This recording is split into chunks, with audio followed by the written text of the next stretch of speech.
Hey. What's up, everybody? I want to say hello.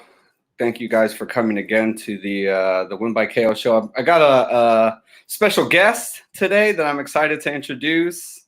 I also have a special concept that I'm excited about.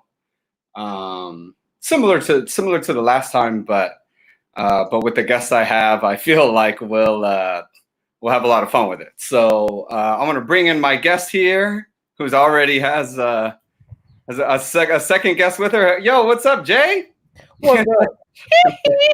What's up? Michael or Eddie Murphy? Who is that? It's Michael Jackson with the, with the with the one glove, with the beat it on. Right. You know, Michael been in the game for a minute. Michael been holding me down during this quarantine time in the background. But what's up, everybody? What's up, KO Artist Sports? Here is Jeandra Lebeauf, sports and entertainment reporter and producer, owner of Bad Culture TV on YouTube. Definitely. Right. Comment on the. No, you don't have the live stream. Oh, you could comment on here, can't you? Yeah. Yeah, comment on this so this way the people know where to find you and stuff like that. So find me. My main channel, Bad Culture TV, as Steven said. Hello, everybody. I am a boxing reporter as well. I started in boxing, and I still cover boxing. I'm a contributor to Boxing Insider, and I produce the Boxing Insider podcast. And I also do entertainment content for Black Girl Nerds and Rolling Out Magazine. And on Sundays, I host a weekly professional wrestling show on a site called The Illuminati. So you can catch me on all those. So if there's a ring involved, I'm with it. Boxing, MMA, wrestling. If there's a ring, I love it. Entertainment interviews, I love it. So you can find me at all those, but subscribe to Bad Culture TV. Yeah, definitely. Look who's here. We got Phelps in the house. Oh, what's up, girl? What's up? Oh, it's like on the channel, on your channel. Yeah, it's live on my channel right now. Oh, that's tight. You better go ahead, Steven, and be up on the tech. Right, a little bit, trying. I love it. Oh, well, let me put the YouTube channel just so I can see the comments. Yeah. And I'll keep it muted so it doesn't give us any kind of weird feedback. Yeah, I think Cynthia ended up doing the same. Oh, it's Fawad. Fawad's in the house. What's up, man? What's up, Fawad? You know, I feel like Fawad kind of dissed me a little bit when he was here in the United States. I didn't feel like we could spend the time together that I would have liked to. But that's all right though, because when I come to England, I'm going to Nando's without him, and I'm going to throw chickens at people. we got to give Fawad a little bit of a pass. He was concussed for like half of the time he was here. Yeah, I guess that's true. I guess that's true. Got a lot of love for Fawad. Yeah. He's like, no. Fawad is a good kid, and he's very creative, and I love that. Oh, Fawad's hilarious. Whoever isn't, you guys need to follow Fawad on Instagram. I believe his YouTube's Viper Sports. But Fawad's hilarious. Fawad is the generation for TikTok. Like, he kills TikTok. Yes, he does. He's really good at it. Yeah. He's using it, it's like this younger, what are they called? Generation Z? Is that what this Generation Y? Whatever Fawad's age group is, the people who are like under 25. Right. They, as good as I think I am with tech, I'm not even touching none of that. It's like I don't get it. Like, my mind doesn't click. I'm like, and you want me to learn choreography? I can't do all that. I gotta do a little, like, what is the what song is everyone doing? Megan Thee Stallion right now? That was about as good as it's gonna get. I can't do all that. I can't. My brain is too old, and it's like a glass. The more you pour in, the more spills out over the sides. So I can talk about it, but I ain't gonna be doing all this in the video. I can't do it because I won't remember. If folks only knew how long it took me to learn how to do that little simple Megan Thee Stallion dance with my daughter. She did it, and she was like, "All you got to do is this." You're like, okay, dear. But yeah, we made it. That's all the TikTok dancing you'll get from me. That's it. There's no more from that. Bad Culture is maxing out at that TikTok right there. Bad Culture is too old to be doing that. What's up, CM Boxing Reports? How you doing, man? Thank you, everybody, for being here. All right, Jay, I am going to. So, did you see the last show with Cynthia? No, I love Fresh Eyes. Okay. I love Fresh Eyes. So I want to be totally surprised. I know we're going to play a game, and I know we're going to talk about something, but I have no idea what we're going to talk about. Cool. And I know we're going to play Connect 4. Yes. So that is basically the premise. We are playing Connect 4. Appreciate you, Fawad. Thanks for being here, man. Yeah. Hold us down. See, he did the quotes. I'm a savage. Fawad should do that. I'm a savage little thing. I'm sure Fawad would probably kill that. Fawad is killing. The last one I saw Fawad doing, what he was doing that. Give me that something. I can kind of handle that one a little bit. That's because it's an old beat, so I could do all that. I could do that. Yeah, that's the collaboration, I think, of the generations coming together, is that song. Yeah. So I want you to see the game board for the first time. Okay. And then you can kind of figure out what we're talking about. So I'm gonna put it on the main. I'm gonna put it on the screen totally. So you see the names up there? Paulie shit. Oh, that's dope. AB. I'm the greatest. Connor, who the fuck is this guy? And we got American Pie, and I'd kick your ass if I was 20 years younger. So basically, we are. You and I will be talking about basically the best trash talkers in the fight game. So that's who that, right? Yes. Let's go. The fact that Paulie and AB is up there is just, oh yeah. Let's get it. I'm with this. Yeah. So we got Paulie. So I put Clarissa Shields on there because I remember you and I talking about how she's kind of pops off on people on Twitter. Like she popped off on Cecilia Breakus. What did Breakus say? Something about, Ali's the greatest, like Layla Ali's the greatest. And then she was like, sit your scary ass down. Like, or something like Oh yeah. I was just watching like. I am all for Clarissa Shields beefing with Layla Ali on on anything, basically. Yeah, I'm all for it. But yeah, so this is what we're doing. So basically we'll play Connect 4, and then we'll just kind of talk as we go along, but basically who would win in like a trash talking battle between all these people. Oh, that sounds great. I'm excited. You know what I thought we were going to talk about? I thought you was going to pull an okie doke on me and have me talking about Louisiana Hussey. Oh man, I still got to watch Louisiana Hussey. That's shout out to Louisiana Hussey. If you guys haven't watched it, I basically got the synopsis from Jay. But if you think about when that movie was done and all the things that went down in that movie, that woman was a whore. And they had it, and this was in the 40s.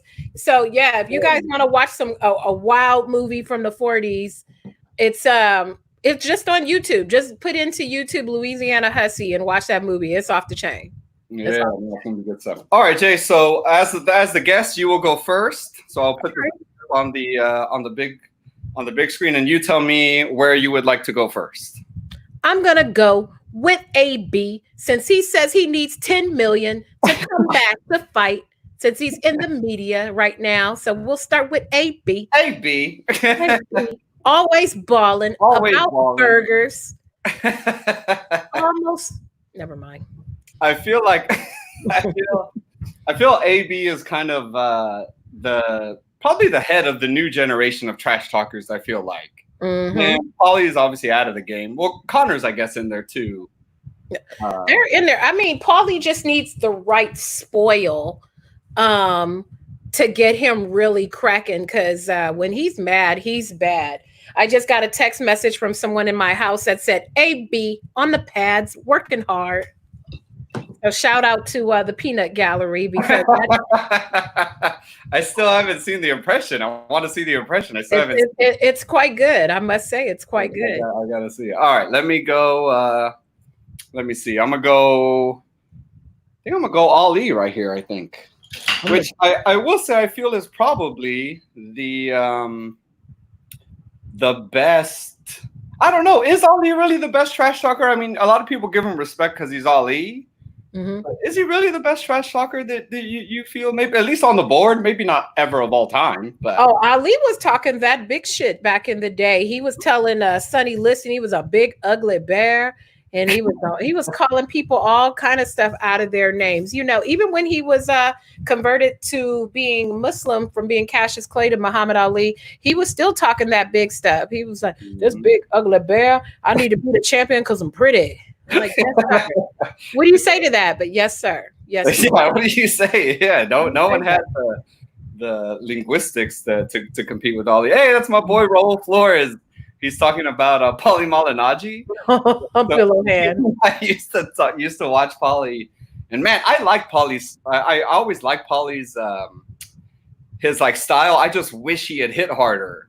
And so I think one nights we were kicking it. I think like he or I said was like, man, this dude has like pillow for fists. He has like pillow hands. You know what Paulie reminds me of? Paulie reminds me of Phil Jackson. When Phil Jackson was taking the Lakers through all that run, and when they were on top, when they were champions, because it's like, just he played basketball, and he by no means was a trendsetter or memorable when he played as a player, but he was a fantastic coach. And I feel like that's where all that IQ comes from, Paulie, because he'll tell you exactly why he lost, and it makes complete sense. He just got some soft ass hands that are brittle as shit. So man, I remember when he knocked down that guy Indu and Dom and something like that. And I remember he dropped them, and I was like, oh, wow, look at Paulie. Look at Paulie out here. Paulie put a little weight on these shots right here. Putting the paws on people. The little skippity paps. All right, so you're up next. Who you got? I'm going to take, give me Connor. Who the fuck is this guy? Proper whiskey. This guy. Give me some proper whiskey. Man, I miss Conor McGregor. I do too. I do too. It's. I'm sure I'm going to inflame the African American community by saying that I enjoy Conor's trash talk. What I most enjoy about Conor and his trash talk, that if Conor loses, he will own it, and he will tell you straight up, I lost. He whipped my ass. I don't give a damn. I'ma be back. I'm gonna fight again. Y'all still like me better. I mean, like his trash talk be on point, but he's humble enough in defeat that he can own it. Right. Kind of like on some Prince Nassim type of stuff.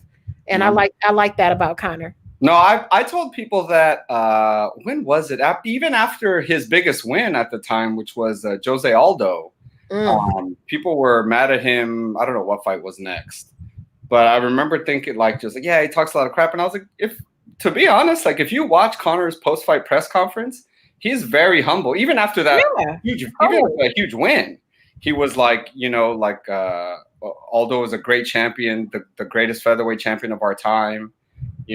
Just real like, I like it was just a contest. It's warfare or whatever. But he was very, humble in victory. Even I was surprised how humble in victory he was, because being humble in defeat is obviously probably a bigger sign of character. The fact that he was humble in victory, and that humble, almost like if he was just like, hey, like thank you, what I was like, wow, okay, respect, that was cool. Because at the end of the day, a person like Conor still has the respect for the sport.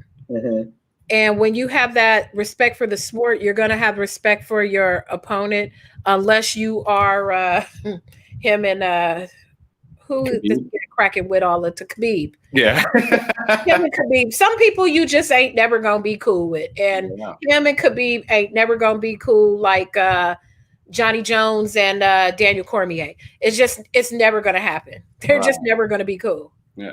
That's what's funny is I used to think the same about Morales and Barrera, and used to think like, oh, they're never going to like they're going to hate each other till the end. And they're like best of friends now. I wonder, who really is going to be like kind of like screw this fool for the rest of their life. Yeah. You know what I mean? Because those guys, they punched each other at the press conference. Oh, they were a mess, but they got it together. Look at Gaddy Ford. They got it together after all that epic. Yeah, that was good stuff. Each other's ass to rest in peace to the great Arturo Gatti. But they came together. Yeah. All right, let me go here. I'm gonna go. I'm gonna go Paulie. I think. We got Paulie and AB. Don't think about taking my side piece though. Paulie, the best line he said to AB when they were fighting was, "Even your mother knew you were a bitch. That's why she named you Adrian." I lost it. I'm like, oh, Paulie, don't do him like that. Like, even your mother knew you were a bitch. Oh my gosh. Paulie is something else. He is something else. Paulie, I love Paulie. One of the better ones. All the trash he's talked about Pacquiao. Oh my gosh. Good stuff. Paulie was good on the trash talking game for sure. Yeah. Oh yeah. He got to chill now though, because he got a network job and all that, so he got to chill just a little bit. He got to chill a little bit. All right, let me let you go ahead. I think I'm gonna go with. You got to give it to the greatest, the mighty Ali. Ali. All right. Let's see. I'm gonna go Larry. So I found this picture of Larry, and I was like, you know what? Like, Larry does talk shit. I was like, I can fuck with Larry on the shit talking panel. Larry got a couple little jokes. When you listen to some of those broadcasts where he is the in-ring announcer, he be talking crazy to them fighters. And the only reason why somebody haven't swung on him because he was old. But in those post-fight in-ring interviews, he be talking a little crazy, and not just the Floyd, a lot of fights. That's just the most memorable one. But yeah, he be talking a little crazy. Remember when I don't even remember who it was Mosley fought, but it was like after Mosley fought De La Hoya, he beat De La Hoya, and then he fought someone and knocked him out in like 2 rounds. And I remember Larry just on the broadcast kind of being like, what are we doing here? He was already kind of like the guy's like ranked 30 something, like, Mosley is one of the best welterweights in the world. I think in the post fight, he said something like, well, you beat like the number 30th guy in the weight class below you. You knocked him out in 2 rounds. What, kind of talk about your performance, like something like real, like throwing a lot of shade. Like, whatever. You did whatever. Yeah, like, is it time to get to the bar? Right, Larry. Oh yeah, Larry got a couple little jokey jokes in there for sure. So wonder where Ricardo Mayorga and James Toney fall on the list. Those are good ones. Those are good. I probably should have had. I thought about James, but I can't. I know James talked a lot, but I can't. I don't know. Maybe I wasn't paying attention that closely to boxing back then to know like press conference quotes and things like that. You know what I mean? Same for me. When I think of Mayorga, I just think of him blowing smoke in people's face. Yeah. Just smoking cigarettes at the scale. That's what I think of when I think of Mayorga. Eating the drumstick at the scale. Remember that? The best recent shit with Mayorga is when he had that fight with Shane Mosley. Ooh. And everybody else was at the other media thing, and I went to the media thing at the Forum, and Mayorga, out the camera, right, grabbed Shane's girl in the ass during the press conference, and she flipped out and slapped him and stuff. You can watch that on Bad Culture TV. Hey, if you want to go back and go back down memory lane. That was one of my first big videos that like actually kind of brought me some subscribers. Oh, nice! Because like no one was there. So I was like, and it was at the Forum. I'm like, I gotta hurry up and get to my house. I gotta put this up. And I got it up first because 1, there was like no one there. Yeah. And 2, I lived close. So shout out to Mayorga's cigarette smoking ass. You should put that link in the comments because I want to see the version of it. Yeah. Find that link and put it. You know what's funny? I just saw that video. I don't think it was yours though, but I saw whoever else was there. But I think the other fight was Leo Santa Cruz versus Mares, I believe. The first one. Oh, okay. Oh, here we go. Right here. I remember going to the Santa Cruz fight, and when I heard that happen at the press conference, I was like, "Oh wow, really? Like that actually happened? I didn't know it actually had happened." Wow, that's crazy. That was 2015 that went down. August 25th to 2015. I got it up. I remember I got it up. Oops, wrong. Well, I'm logged into the Boxing Insider YouTube right now. But so if you guys see it, I just put the link in the comments where you can see Shane's girl Trista flipping the fuck out. But shout out to Trista though. She's real cool. Trista Paisani. She's real cool. She holds Shane down. She used to get a lot of grief, like folks thought she was gold digging him because she's fine, but she's real cool and she's down for Shane. So shout out to her. I like her. Yeah, no, she's cool. James Toney versus Jim Gray. Oh, that's right. I remember James Toney got mad at Jim Gray. I forgot about that. Jim Gray be talking a little greasy. Yeah. That's because Jim Gray likes to kick it with like Michael Blackson and stuff. So Jim be kicking it in the hood for real. Really? I didn't know that. Yeah, I was surprised. Like he got a lot of homies from around the way. I'm like, okay, Jim Gray, see you, bro.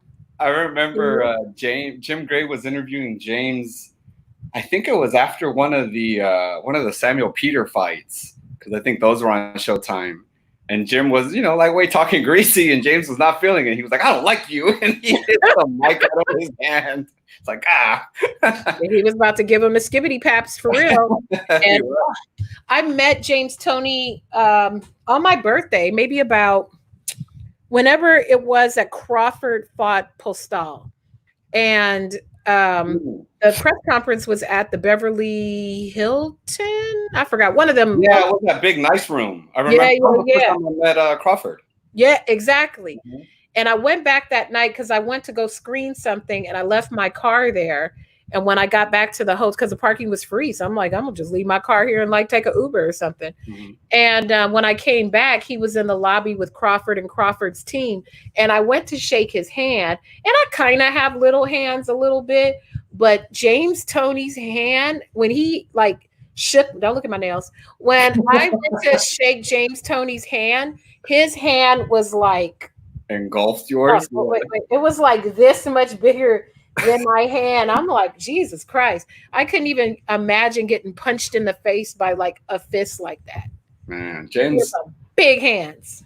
I was going to the wild card, just going to the gym when James was still working with Freddie Roach. And they would put us in that back room. It's kind of open now. They knocked down the wall and you could see the second ring. There used to be a wall there, and it was just like a whole back room. Where so the wild card, how like they have that, you walk in and there's a ring in front, and then you look at the left and there's another ring. There's another ring on the side? Yeah, maybe there is still a wall. Like you have to go through that door, and then there's I didn't know there was I never knew all this time when we go up there. Like you go up the stairs and there's the main room where there's a ring. There's another ring up there? Yeah, there's another ring on the other side. I didn't know that. I only knew about that ring and the ring down on the first floor, like the private one. Oh, right. Yeah. No, there's a ring in that other room. And we would have to go there when James was like working out. James was like the first one before Pacquiao to kind of shut down the gym like that. At least the one since I had been going to the gym. Mm-hmm. And James was big, but he was beating up these heavyweights. Like the spar, he was whooping them. Like it was just James was a natural fighter. Damn. Oh, that's right. It was after James beat Holyfield. Gray said that Evander was old and past his prime, and James was not feeling that. He was like, I don't like you. Shout out to Raul Flores. That's my boy, Raul Flores. I know him from when I used to work in Downey. I used to work at Bonds in Downey. And Raul's like one of the more educated boxing friends that I have. Like he really knows his boxing. Like he knows a lot about boxing. I don't have no educated boxing friends. Only my colleagues are like, like we're friends, but what I mean? People that I know outside of who I met in media. Yeah. Like I don't have any friends. My dad knew a lot about boxing, but other than that, other than that, I don't have any friends. I mean, I have friends that watch it, but they're like Mayweather, yeah. They're big pay-per-view fans. Right. They're not like fans of the sport. Right. They're like, let's order some wings fans. Right. All right. I am up, right? Yeah, because you win. Yes. So I am up. All right. Let me see. Let me go. Go a little Conor McGregor again. Who the fuck? Proper whiskey. Here's a question for you for Conor McGregor. People are buying proper whiskey like that? Because when we watched, was it Wilder Fury 2? I see somebody TikTok dancing in their room. Since we were talking about TikTok, I see someone TikTok dancing in their room. Are they doing it right now? Yeah. But when we watched the Wilder Fury 2 fight, weren't there like proper whiskey things on the ring ropes? It was, yeah. And it was like on the banner, it was in the dead center. And I'm like, God damn. People are buying proper whiskey like that. Like, I haven't had it yet. I haven't tasted it. I'm not the biggest whiskey person, but I'll drink it. Yeah. You know? But I'm just like, Wilder Fury 2 was a very, very big fight for them to have some branding, like the face off, and then the branding was like right here, and then it was on all the ring ropes, not to mention commercials on Fox. So I was like, wow. I know it's definitely affordable because I remember seeing it in a liquor store, and it was like under $30. It wasn't like, anything too crazy. I guess so. I mean, I don't know anybody who, like, I could go to anybody's house I know drinks whiskey, and I don't think they got no proper whiskey at their house. They got some Jameson and the usual. Right. Yeah. But apparently somebody is buying some damn proper whiskey. So I don't I know Marcos had it. He tried it. He did like a little segment where people were trying it. I think I tried it at someone's house, but I remember being like, man, and I was probably pretty twisted already. So, Well, when we finally can get together, we're going to have a proper whiskey thing. When I get my it's gotta be with the lights, with your lights outside? With my lights and my blow up movie theater, when I have like my little movie night. Yeah. And we can practice social distancing. When I have my little get together, I'm going to get some proper whiskey. I'm ready for that. All right, let's all right, you are up. I'm going to go with AB. AB. Give me a red. Adrian Broner, I'm a glutton for punishment. Adrian Broner be fucking up. It's no, he be messing up. He be doing dumb things. His judgment be off. And I be feeling sorry for him because, I feel like we all have that member of our family who just can't get it together. Like, so talented, but just cannot get it together for extended periods of time. What I always want to know is what happened to Brush My Hair AB when he was just kind of running through people, when he was beating people like Pablo Cesar Cano, when he was just whooping up on people. Yeah. And Kendrick Lamar was ring walking him to the ring. Where is that AB at? I thought he used to get on my damn nerves, but I could do that. I can take all the trash talking in the world if you whooping somebody's ass. Right, exactly. Yeah. I could take it. But once you start losing and you still trying to talk crazy. Yeah. No, I remember he was on a tear. He beat Jason Litzow. He wrecked Jason Litzow. Killed him. Oh my God. Killed him. Who's the dude that beat Linares back? Marco Antonio Rubio. No, yeah, but he was Marco Antonio Rubio fought Golovkin. Wrong way. Yeah. The DeMarco, I'm sorry. Yeah, Antonio DeMarco. Man, he was a terror. He was looking like he was about to, for real, be that dude. And then just all of a sudden, he just started making too much money, and he wanted to be making rap albums with Rick Ross and just being in the club and all in the club, all in the videos. All in the video. Dancing. My favorite AB meme is the one that someone took him dancing, and it's like to Los Tucanes. I forgot the name of that song. It's Los Tucanes. Come on, La Raza, help me out. You know what song I'm talking about. Yeah. But I love that meme so much. It's my favorite. Yeah, no, yeah, I think you're right. You know when it was he moved up to fight Paulie at 147.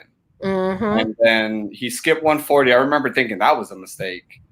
But then after he beat Paulie and Paulie was the champ, he was like, "Oh, I'm a champ at 147, so I can do it." Yeah, Thank you, Raul. La Chona by Las Tocanes. That's it. La Chona. That's my little jam. I love that meme so much. I watched that meme like about 137 times. Like I loved it. It was perfect for how he was dancing. But yeah, the problem with AB was when he moved up to 147 to fight Paulie, he was moving up to 147 because he was fat. It wasn't like a natural progression like growing into your man weight. It was just you're fat and you can't fit 135 or 140 because people forget he was running from Crawford. Crawford was on that ass when he was at 135. Yeah. Crawford was on that ass, and then he moved to 140, and then Crawford moved to 140. Yeah. And then he moved to 147, and he beat Paulie, and that gave him that little false sense of security that he was a welter. Then he started getting wrecked by like Maidana. And Maidana was his next fight, and he was like, "Oh, I'm gonna whoop Maidana," because everyone thought Maidana was just crude and no defense, but people forget Maidana is swinging hammers. Maidana jacked him up. Maidana and them people was throwing in Texas was. I was supposed to go to that fight too in Texas. Oh my God. I probably would have had beer in my computer if I would have went. Man, probably. Yeah. I wish I would have went, but you know, that was a hell of a night. That was not one of AB's finest hours. And I think that ass whooping, he never came back from that. Yeah, he couldn't really recover from that one. Yeah. All right. Let me get you. Are you next or am I next? You're next. I'm next. All right. I gotta pay attention. Cynthia whooped me last time because yeah, we're together. AB. I'm gonna do AB again. So AB, here's the one thing I will say about AB, and we won't go too long waxing poetically about AB, is I will say that AB fought everybody that was put in front of him. Yep. People love AB, hate AB. AB ain't never ducked no fight. AB never, except, well, who did they say he turned down a fight because he was asking for too much money? No, they said he should have went to Hearn because Hearn was offering like $5 million or something like that. He said that wasn't enough money. But I can't recall a single argument where people were like, oh, AB is ducking Kell Brook or something like that. I ain't never heard that. Yeah, no, AB was always willing to fight people. I just think it's unfortunate because I feel like the hype that he gave a fight, like the all that, it got to a point where you're kind of like you stop believing that, you know, like it was gonna come through. You know what I mean? There was a certain point where it was like, like, are you really gonna do that stuff? Because like you have all the potential in the world. You know what I mean? But I don't know if you're actually going to execute, you know? That ship has sailed. Yeah. I mean, he's going to put some asses in some seats, but... Yeah, if he can make it back down to maybe 140, I mean, maybe. You know, some of these guys are a little more his size, but... Yeah, I mean, because, 140, ain't nobody down there really right now. Like, he could get it cracking at 140. It's not stacked like it used to be. Yeah, there's some good guys, though, like Regis, Ramirez... Those would be some tough guys, but I mean, they're also a little closer to your size, so you'd have a better shot, you know? Yeah, I wouldn't. I mean, I don't know how he would match up. You know, those would be some tough fights for him, but I think there's more options of fights for him there than at 147 because he ain't seeing none of these top welterweights at 140. None of them. Yeah, the ones on the PBC side or Crawford. Or no, we ain't seeing none of them. Right? Yeah, for sure. Not none of them. Not none of them. Not none. I'm going to go with.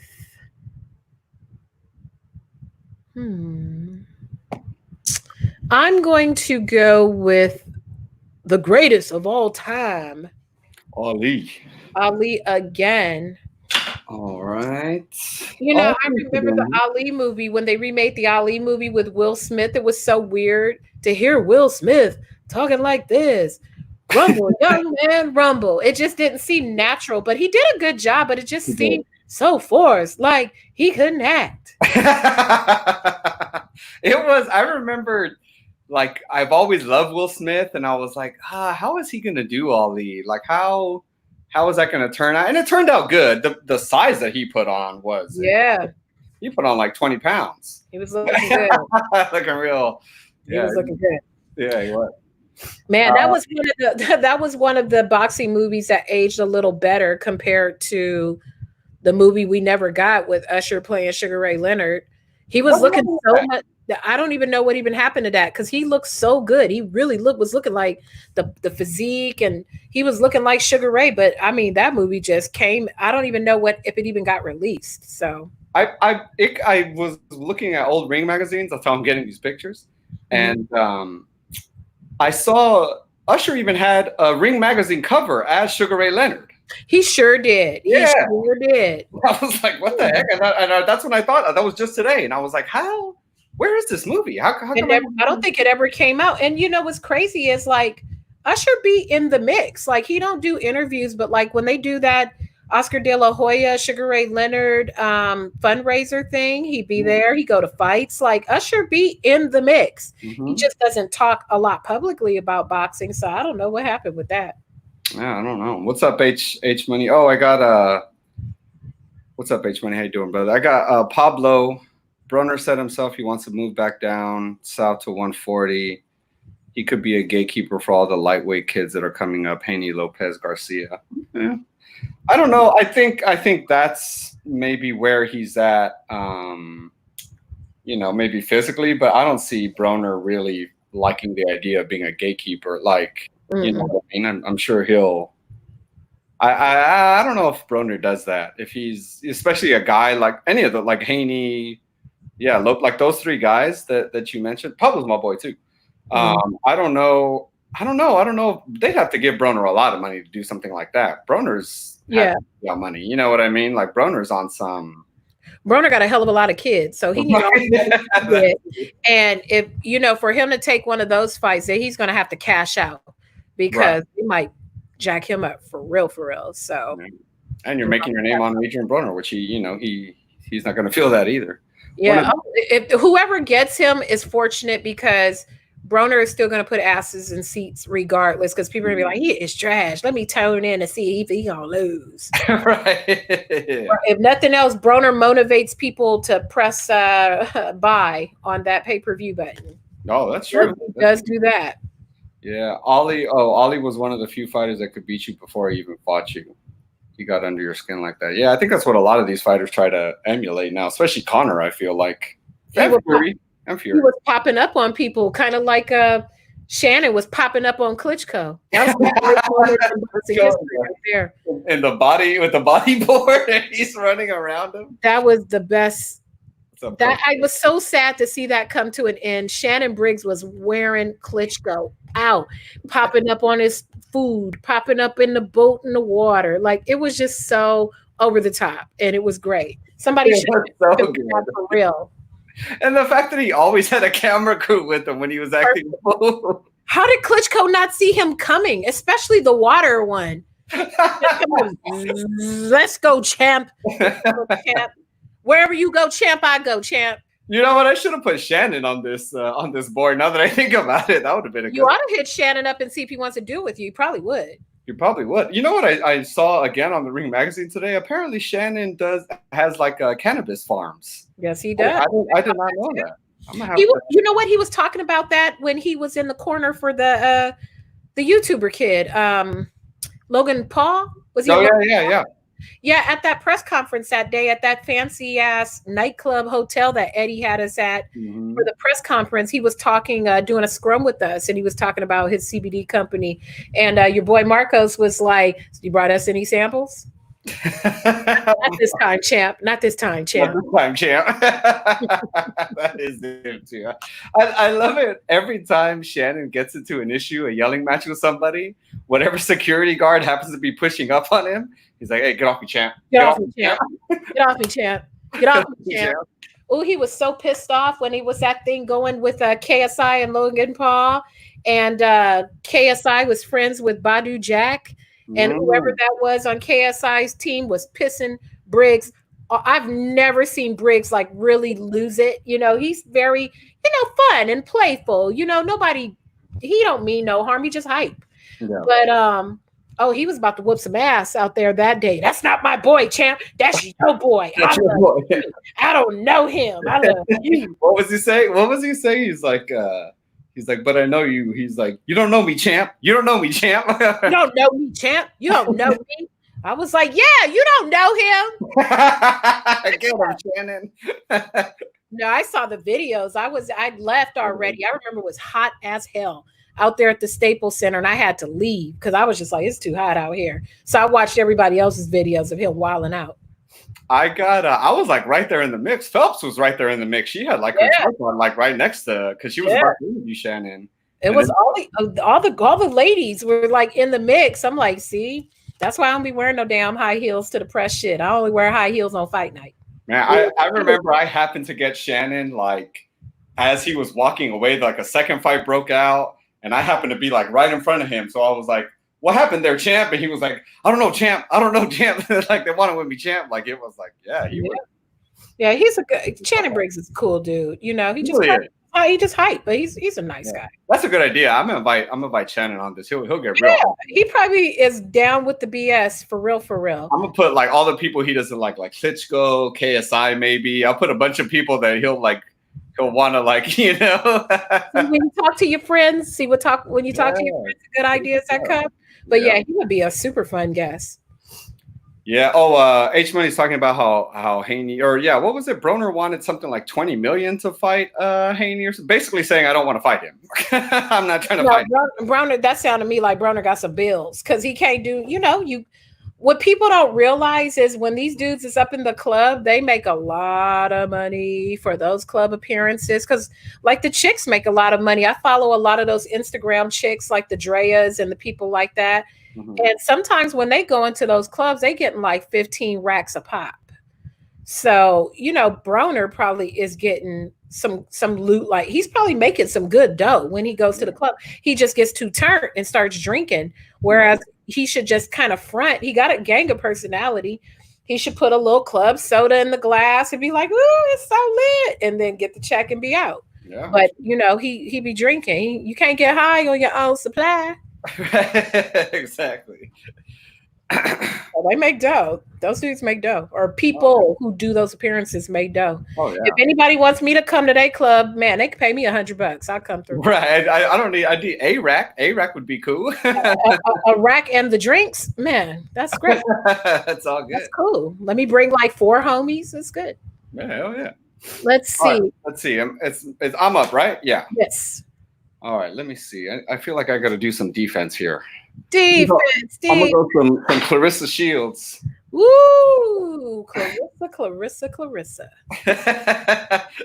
Clarissa got she got a few bars for a few people. She got bars for Layla. She got bars for Cecilia Brækhus. She had bars for Christina Hamer. She had bars. She with Christina Hamer and still had bars for her. She did. She got bars for Billy Joe Saunders. She got bars for everybody. She gets lit at Max too. Like she doesn't like when Max talks like she'll be on Max about stuff, because I think Max Kellerman at one point said something about how Andre Ward was the last American gold medalist. That's right. Like I won 2 gold medals the last 2 Olympics, and he's like, you know what, you're right. She's like, you're right. That was my bad. She also had bars for main events. Kovalev. Oh, what did she say about Kovalev? When Kovalev was talking about women shouldn't be boxing and all that, I think it was when he fought Ward the first time, and she hadn't gone pro yet, or she was pro, but she didn't have a promoter yet. But she had a few bars for Kovalev too, because I mean, you know, ultimately, people can have their own preferences about whatever. I don't think it necessarily makes you sexist per se. Mm-hmm. You know, I'm not trying to be a pick-me and just saying what appeases men, but you know, if culturally your women are that way, then I mean, that's his frame of reference. You know what I'm saying? We get so locked into our American point of view. And I think for as tolerant as this country is supposed to be, we're largely intolerant of other people's point of views because it's so different from ours. Right. And so I think that's where she and Kovalev had it.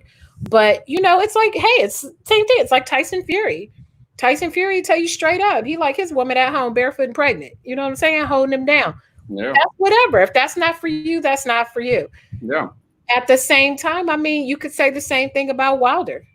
His wife, him and Wilder have the same type of tribal type of points of view, and I think that's why I think they legitimately like each other very, very, very much. Oh, Wilder and Fury.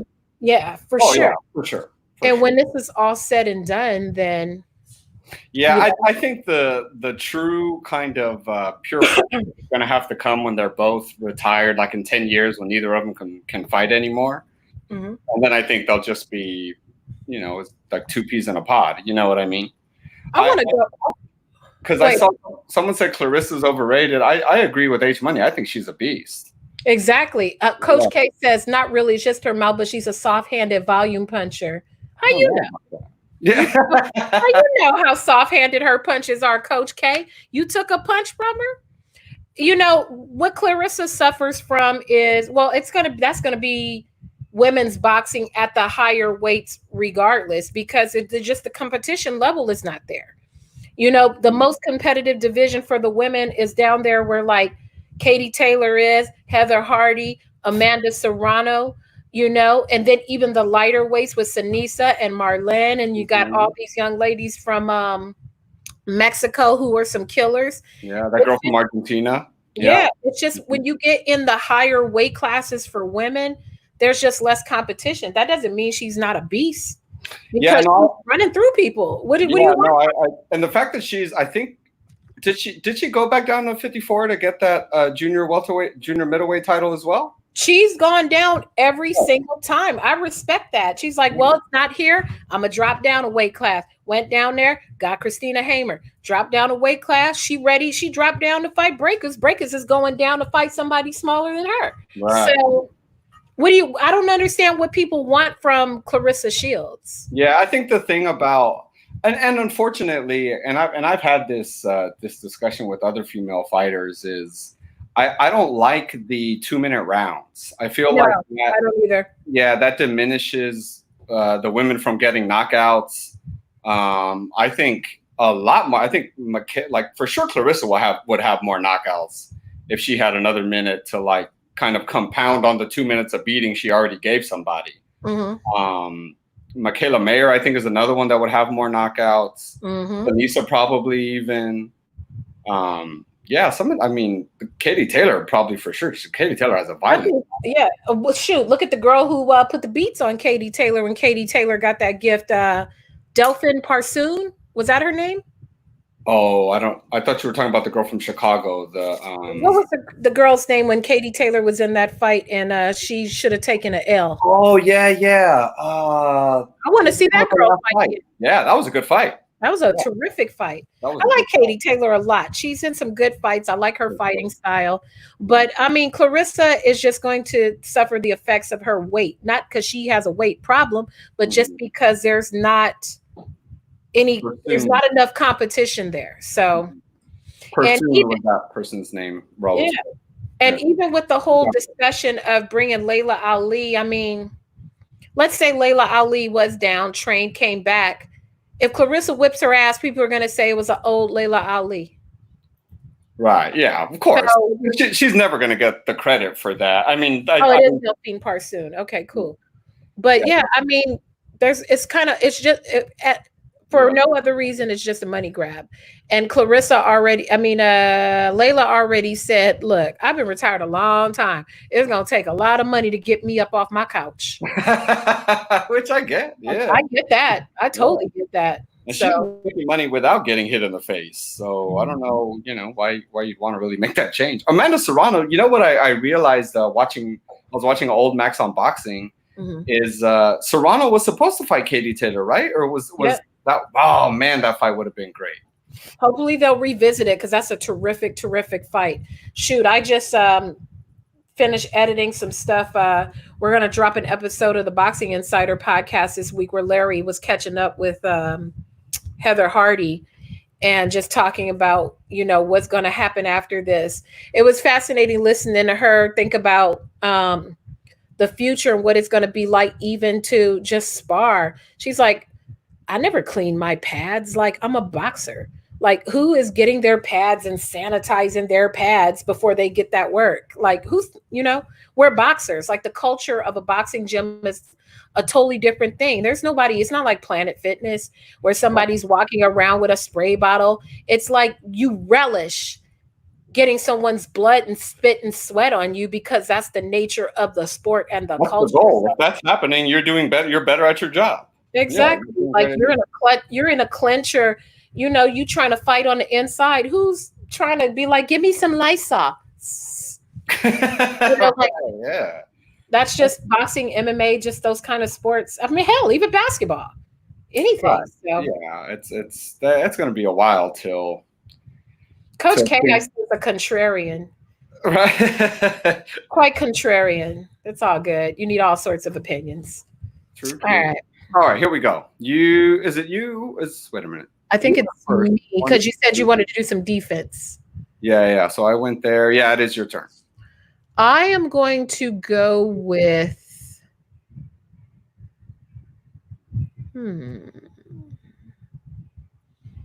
give me Conor again. Conor McGregor. Conor. Here we go. Damn, I feel like you have a good little cluster situation going on there. I need more defense. I feel like defense. I'm gonna go Ali. Oh, let's talk about that real quick. Who in like a talking trash match do you think would be better off, Conor or Ali? Who would win that talking trash match? I don't know, because I don't know. Ali might get him because a lot of Conor's shtick is based on like racial elements, and you got to think of the timing now of what kind of a climate that we live in. Because Ali would just be like, "You ugly, your mama ugly, you suck. I'm fast, I'm pretty, you can't touch me. I'll rope a dope on the ropes, you suck." Right. Conor would be like, "Oh, you fucking guy. You look like, why do you have your school bag on your back? You fucking idiot." Like, I don't even know where his trash talk would even go with Ali, huh? Yeah. I'm going to tell you no, I'll tell you that one offline. I don't want to. I got a funny Ali story for you that, let me write that down so I could tell you later about this Ali and a joke that my brother has. Oh, nice. My brother Anthony. No, that one's not for you too. That one's not for you too. Because somebody will take a clip of it and be like, "Did you hear what Jay said?" Oh my God. So yeah, no, I'll skip that one, but I'll put that one in your ear afterwards. Yeah, for sure. All right, let's see what else we got. Oh, as far as velocity, what do I think of? Oh, Julio Cesar Martinez against wanting smoke with Estrada and Chocolatito. I think that's who you have to call out when you're down in those weight classes for sure. Mm-hmm. But I'll be honest, I saw him in Texas, and he needs like a fight or two because he's very violent for sure. But I feel like with guys like Chocolatito and Estrada and Rungvisai, like the cream of the crop of those guys, you can't be recklessly violent like that. You have to still be violent and get in there and get them off of you and put the beatings on, but you can't like be out there like that, with your chin out and just all take two to give one. Like, you don't want to take two from any of those guys. I miss those cards. I like that Tom Loeffler used to do those Superfly cards, man. People never respect the lighter weights in this country. They never ever like to dip really below, say, 135, 140 when it talks about competitive fights, because you have to look at, in these super flyweight divisions, the division is so good that the competition level is always so high. Always, like, and they're always fighting each other. It's nothing to have trilogies and fighting someone 2 and 3 times over, and there's just so much good competition, just the volume of punches. It's crazy. Those guys, they just don't get enough credit, and a lot of them because they don't speak English. Some of them don't even speak Spanish. Like Rungvisai, speaks Thai or whatever. Yeah. You're making some fans here, Jay. Hi, I'm always down to talk for boxing. They be figuring sisters don't watch no boxing and all that. But you know what I'm saying? Some of us watch more than just the Floyd fight in May. Oh yeah. All right, my turn. Your turn. Your turn. Connor. Oh, hey, I'm gonna go Shields for the W. Ah, boo. I had my little plan going there, but boo. Boo. Boo. So it's all the games are always 2 out of 3. So we got 2 more. Yeah. Okay, yeah, we don't. I'm a stop waxing so poetically. Now that the only one we haven't really talked about too much, who is on your board there, is Tyson Fury. But that's true. We haven't really talked Fury. Yeah, so we'll have to make sure we put some pieces there so we can talk about Tyson Fury and Glovegate and. Oh man, yeah. All right, let's get into it. I've been pretty silent. I haven't really had any comments about the alleged Glovegate, and I don't want to have my community calling me out my name for having. What I'm saying? It's been rough for Black folks in these boxing streets lately. We got too much infighting in the house. Yeah, airing the dirty laundry. Woo! It's been rough out there. It's been rough out there. The LCBD. The LDBC. LDBC, yeah. Man, they out there going back and forth like the East Coast and the West Coast in the 90s. Right. It's been rough. For sure. It's the 90s East Coast, West Coast beef right now. I just sit back and watch like. Ooh.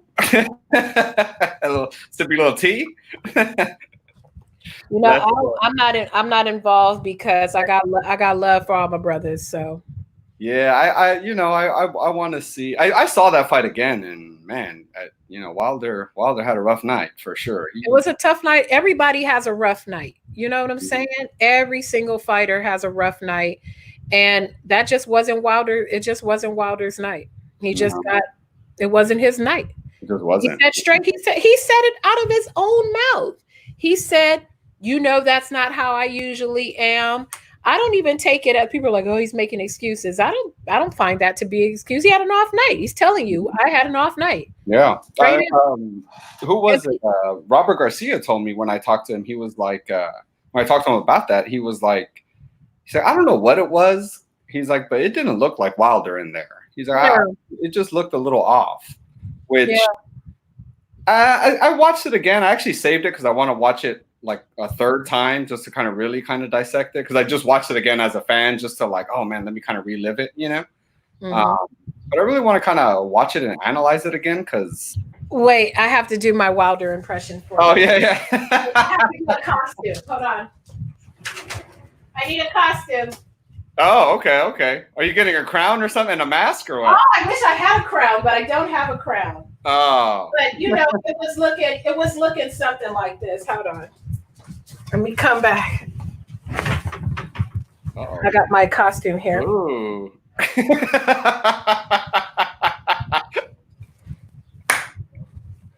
Greetings, everyone. Your king is okay. Sometimes we have battles, but your king is in good spirits. Everybody know that in a war there is battles, but your king will be back. I assure you. I will assure you that I will be back to baptize Tyson Furies. God bless you and stay up. I was like, oh, I loved it. I love kingly. I like Wilder is the best. He greeted. I just love the whole. He be having the whole. Your king as well. Your king's dresses. Your king's dresses. 40 pounds of sequins. I like Wilder. I like Wilder a lot.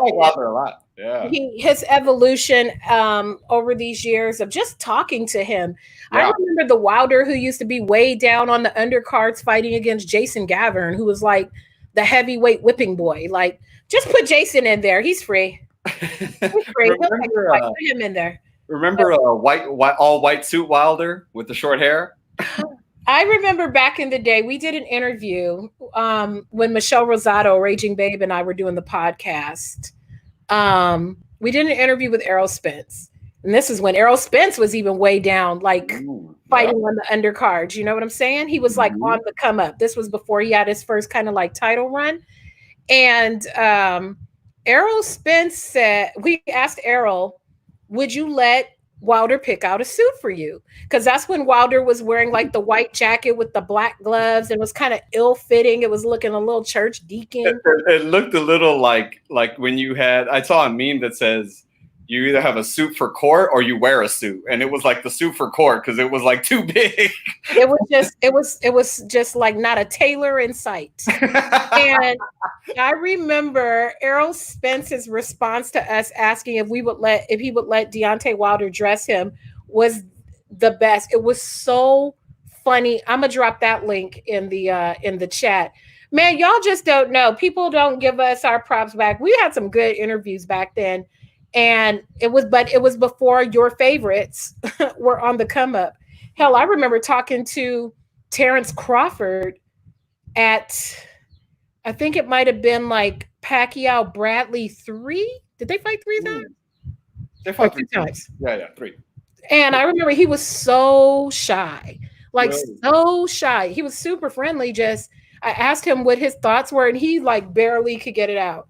And I think that's what people forget a lot about these guys too. When they see interviews or do interviews, there's a lot more media training and stuff for them now because there's a lot more outlets that are covering boxing. But a lot of these guys, they're athletes. They ain't trying to talk to they like, I just want to go fight. They don't, every athlete doesn't have that ability to engage with the press. You know, it's a whole nother different skill set. And if you're so in the fight and in the tunnel, like, I get you don't want to think about those things. You're trying to think about fighting this person. Yeah. So I get it. I get where it's a little off. And I feel that's why you especially do a good job at getting the fighters to just kind of laugh a little bit, to kind of like, you know, let's talk about something else, get your mind off. Like, let's get you, you know, talking about something you want to talk about, you know? I like a little jokey joke, you know, if I know I'm going to talk to you, I'm going to find the most outrageous non-boxing thing possible to ask you about. Right. Just so I can get what what'd you say about my mama? Just so I could get that reaction first. Because then they'll be like, oh, this girl's a fool. Right. And then you can kind of slip in what you really want to ask. Right. And they'll tell you because there's okay, you a little crazy. Right. You're not a sensationalist. Right, so, exactly. So, I like what Coach said right here. He said, you'll be drained after wearing that top. You asked if your legs are drained. As a matter of fact, that dress is heavy as hell. See? Then there's no way you could do a 12-round bout right now. That's the I can't believe I got all these people in the same picture dress. Oh yeah, remember those are the best pictures ever. Those are the best pictures. I got all these people in this picture together. All right, cool. Let me I'm gonna go first. So I think I'm gonna go with the greatest again. I think I'm gonna go Ali. I'm low-key hating on your board though. This is so clever. It's so fun. I like this. It looks all right. You can see it pretty well on the screen. Yeah, I like it. That's really cool. It's very creative and interesting. Thank you. You know, I'm gonna go with "There's Only One Tyson Fury." Since we didn't. We didn't. We didn't use Tyson Fury. Tyson Fury. Let's talk a little Tyson Fury. Tyson Fury is something else. He is something else. I remember. Someone asked him about Billy Joe Saunders testing positive, or Billy Joe Saunders had whatever. It might have been Fred. I think Fred asked him. It was Fred. And Fred was like, you know, what's up with this? This is your boy. Y'all in the same camp. Should we assume the same thing about you? Fair question. Mm-hmm. And he was like, I'm not responding to that. Good day, sir. It was so classic. Real quick. And that's all I'm saying about that. That's all. I just like the good day, sir, took me out. That was hilarious. You know, I mean, you know, Fred be ruffling feathers, but Fred be fearless with it. So I respect that. I respect that greatly because he just don't. I'm gonna ask what I want to ask and get over it. Yeah. And I mean, I feel like there's a place for that, for those types of questions, because we have freedom of the press. Yeah. And the minute you try to suppress the press, then what are we really doing here? Here's a perfect example of our crazy ass president acting a fool. Don't want to answer any questions. So, Yeah. I ain't got no problems with Fred. Fred been cool with me. Fred is a good guy. H Money just posted right now that Fred's. Fred is a really good guy. Fred has shown me a lot of support, more so than these other folks who act like they support their folks. Fred has held me down and sent, traffic my way. I like Fred. Fred always been nice to me. And Fred's kids are cute as hell. And his mom looks like my auntie. So his mom's she's a beautiful mom, very, very sweet. Like I'd been to Fred's house before.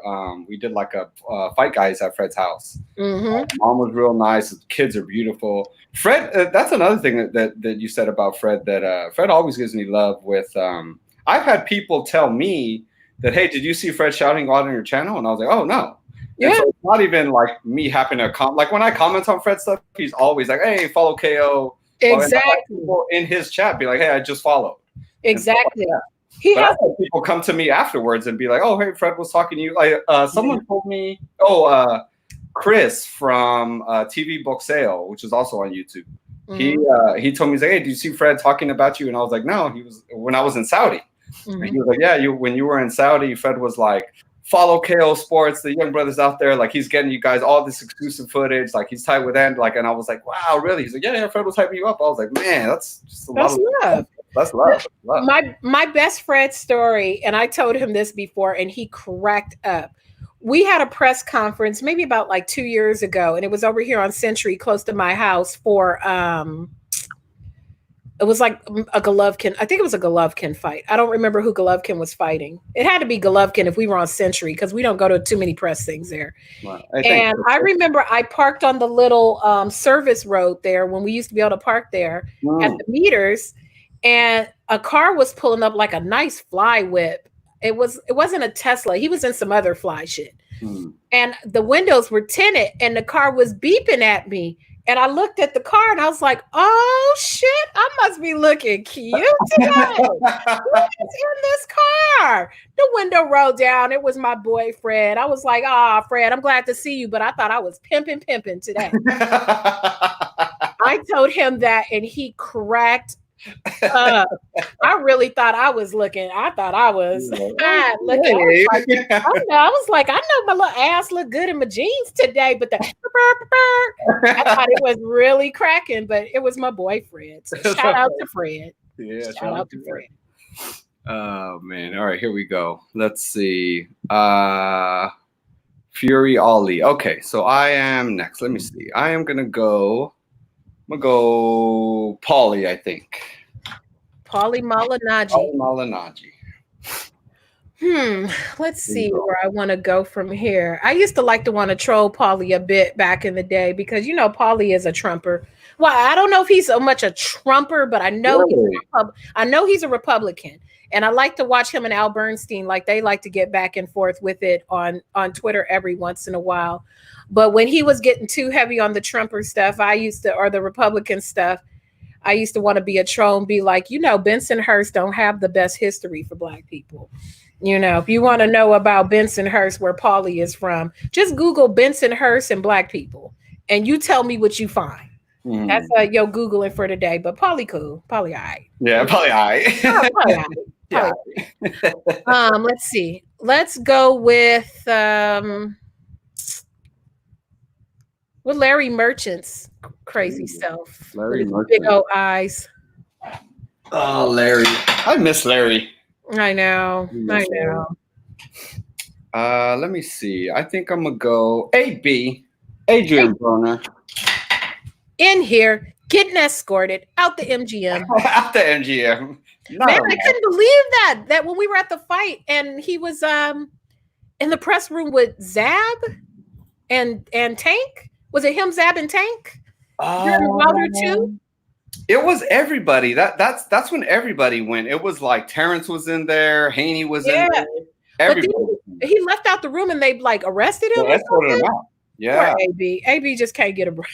And I think it had something to do with something about that. Him and Tank. Remember that story where supposedly like AB hit Tank or Tank hit AB or something in the backstage? Remember somebody reported that, like tweeted that?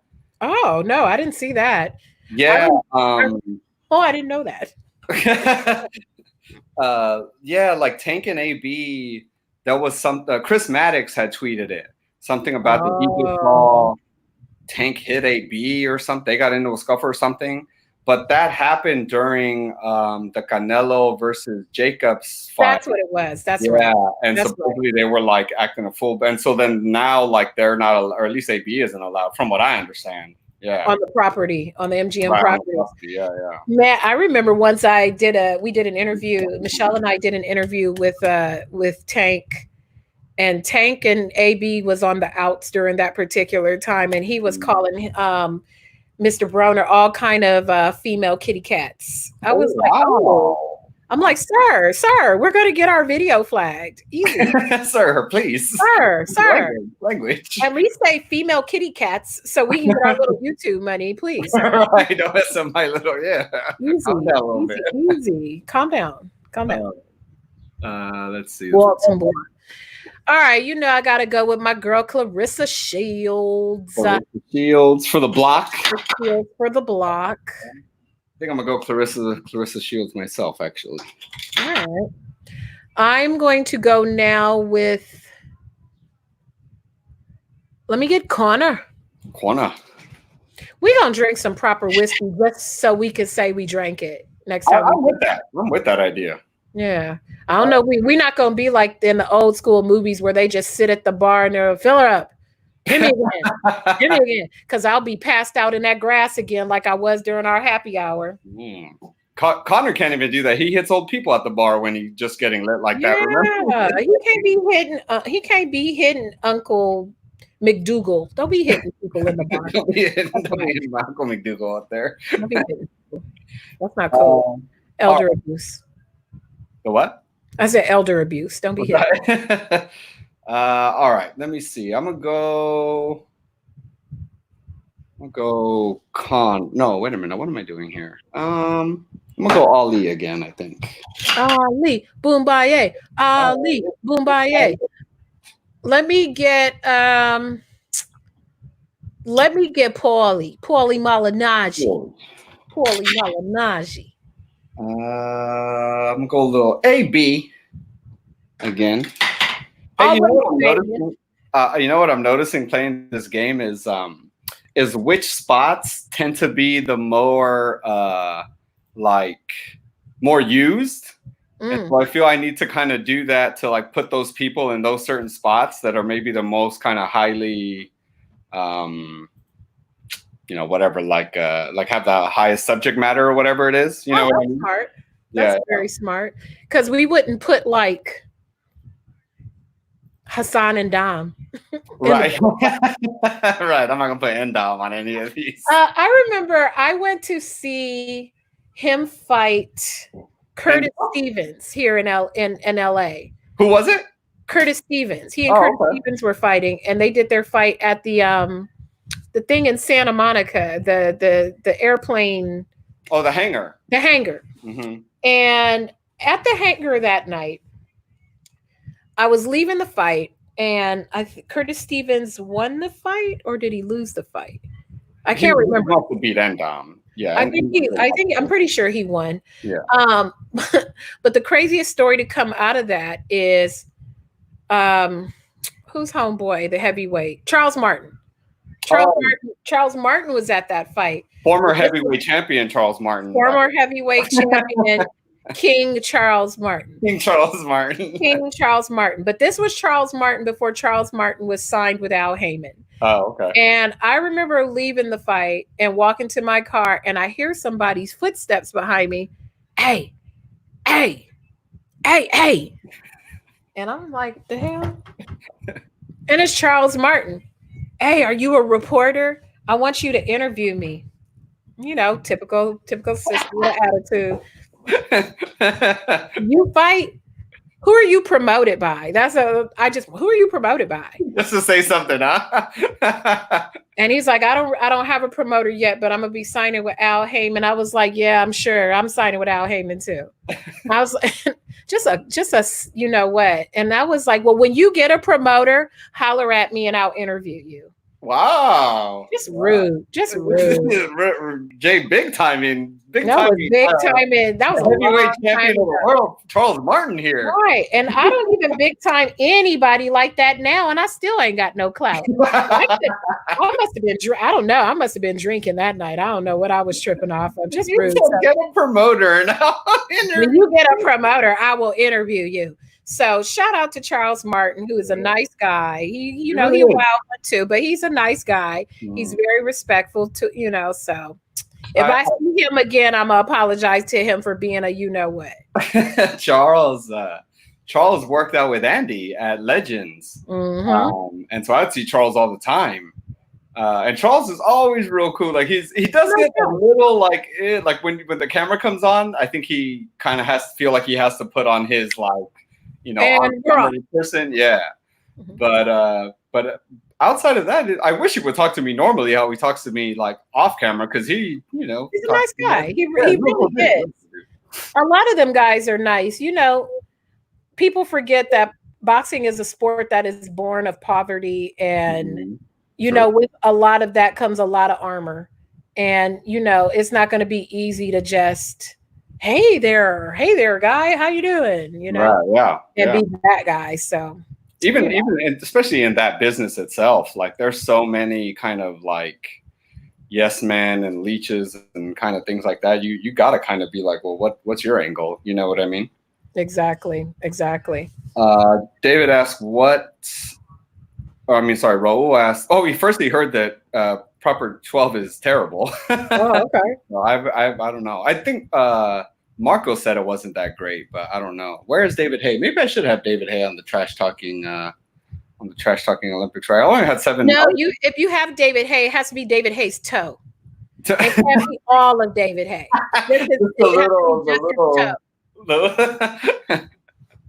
Shoot, David Hay was just on with our girl, wasn't he? On Behind the Gloves, didn't he? Yeah, he did the thing with Michelle. Yeah, that's cool. David Hay's a cool dude. All right, let's see. Let me take off the thing real quick. Okay, I went, so it is your turn because I went AB, and so now I have to get Connor since we're talking about proper whiskey. Proper whiskey. All right, good block there. What? Okay, I'm gonna go AB again. AB. Let me get AB also. AB also. Double shot of AB. Speaking of double shot of AB, remember AB at what fight were we at in Vegas? And he like kind of brought over 2 shots of 1942 for us to kind of see he was taking a shot out. We were in Vegas for. Who was that? Was it a Wilder fight? Wilder Ortiz, maybe, or? It must have been Wilder or yes, it was Wilder Ortiz because. Was it that one or was it Pacquiao Thurman? Because they were all there for that one too. No, it was Pacquiao Thurman. Okay. Because I won't disclose who we were drinking with in the bar because that's the homie. And we're going to keep our, we got our little secret crew that we like to run with. I still want to get invited to the bar. So, yeah. You feel me? And I remember AB popped up with Charlo. He popped up with Charlo. With Big Charlo. With Jamal. With Jamal. Yeah. And man, APK with his little shots of 1942. I'm like, well, damn, you the big baller. Where's the shots for the rest of it? Where's around the shots? No, he had his shots, and Charlo was drinking water. Charlo was like, I ain't drinking. Yeah. He wasn't drinking. Real serious that night. I don't know what. He was not feeling it that night. Because he wasn't close to a fight. Like he was just there to kick it. I don't think he had like a fight coming up, but he wasn't on that shit for sure. That was a fun night. He wasn't spending his money on it. I had a ball. Everybody got to see a different Jay that night. Right. Remember, AB had the 2 watches, and, and somebody asked him why he got 2 watches, and he was like, "Because I got too much time on my hands." Ain't he funny? He's funny with his crazy ass. He's I got too really much funny. time on my hands. I had too much time on my hands. He had a lot of bling on. A lot of bling. All right, here we go. So I think you went with the block, right? Yeah. Yes, sir. Oh, it's my turn here. Let me go. I'm gonna go shields, I think. Wait, am I missing something? Oh, I am missing something. Ooh, damn. Because I was ready. I was like, I want the greatest of all time. You are ready with the. I was Yeah, ready. I almost messed that up. I had a whole thing ready. Steven with the black. Steven with the black. Let's see. Let me get the greatest of all time. For the double block. Yeah, that was it. You almost got to connect 8 right there. I almost got connect 8 on you. Okay. All right. Where am I? Ali always looking out for the greater mankind with the double block. Ali always got our back. Ali Boombaye. I am gonna go shields. Okay, let me see. I am going to go with also shields. Also shields. Oh, go with little Polly for the W. Man, fuck Polly. And let's hit womp, womp, womp. I'm surprised I hung that long because I'm. You did good. You did good. We had some good games. Yeah. But that was good. I like the little setup. This was real cool. Yeah, no, that was fun. I had fun with Cynthia playing too. Cynthia whooped my ass. Cynthia won the first game. Man, I'm telling you, she won the first game. I won the second game, and then she won the third game. She won the first official game of win by KO. She won it. Go ahead, Miss Conti. Shout out to my girl, Miss Cynthia Conte. Yeah, no, my little home girl. Good. Let's see. Raul says, remember when we were in Anaheim when Brunner beat? Oh yeah, Ponce. His entourage asked me if I was repping Cincy because of my hat. That's right. And if I wanted to pick, and my response was, "Who are you?" He probably was like, sure. He's like, what is going on? I remember in that same fight that he's talking about, because we were there. Canelo was fighting Hatton's brother, Matthew Hatton, and I remember we were watching that, and I had already started kind of sneaking into press conferences and kind of like just getting into places that just wherever I could, and I remember. Remember? I had gotten down somehow. I was in the press conference with Canelo. I remember being like, "Oh, hey, there's Canelo like at the press conference," and I looked behind me, and it was AB, and he was in like his shiny. I think he was wearing like a pink kind of glittery thing at the time. I remember that outfit. Yeah, with the big AB on it. And that was the one when what you call it walked into the ring, Kendrick Lamar. It must have been that one. Yeah. And I remember looking behind me and back then I was just all about like the clout chasing selfies, right? Like whatever selfies I could get with whoever, like for the gram or whatever, like that was the goal back then. And I saw AB behind me and I was like, and I remember thinking he had lost to Ponce that day. So I remember being like, man, I don't know if I'm gonna hear from you too much anymore. Like you barely beat Ponce, which I kind of thought you lost. And then sure enough, AB took off after that, and I was like, oh, well, that was a mistake. Yeah. But I mean, I'd like to see him get together. It's more interesting when he's in it than when he's not. Oh, for sure. Because you need all sorts of personalities. Like I love a good noble personality, a good straight guy who's like, I'm focused on the sport and taking care of my family. Like, I love those kind of guys too. But you need the assholes. You need the trash talkers. It's boxing. It's not a tea party. Right. Everybody is not going to be all cool and let us shake hands and all that. Yeah. You need you're fighting. You're fighting someone.